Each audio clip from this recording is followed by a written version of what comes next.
امشب میخوام حرف دلمو بهت بزنم. تو حرف نزن، فقط گوش کن.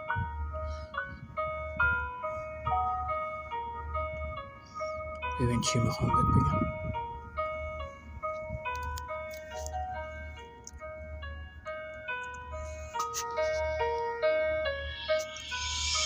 فاصله زیادی نیست بین ما جز یه کوچه و 2 درب شیشه‌ای، اما نمیدونم از وقتی دیدمت احساس میکنم هر لحظه پیشمی.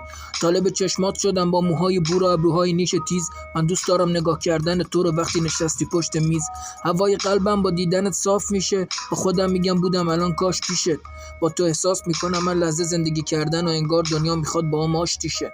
یادم رفت اینو بهت بگم، تو قلبم برات خونه ساختم، خونه‌ای که درش فقط با دست تو باز میشه. اگه یه روز نبینم دلم خسته، خیالم بی خیال پرواز میشه. توقع ندارم تو هم این حسا رو بهم داشته باشی. حق انتخاب داری، اینا برام راز میشه. یادت باشه جز حس عشق نیست حس دیگه ای به تو. اگه بخوای همه حرفام برات فاش میشه.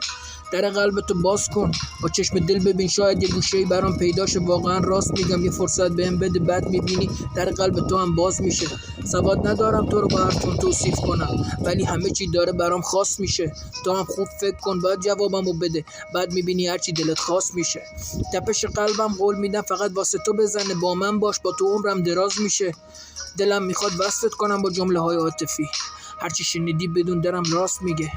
آروم میشم وقتی صبح میبینم رد میشی از جلوم. شب بیدار تا وقتی هوا صاف میشه. رمز قلب تو میشه بهم بگی؟ رمز قلب من با دیدن چشات باز میشه.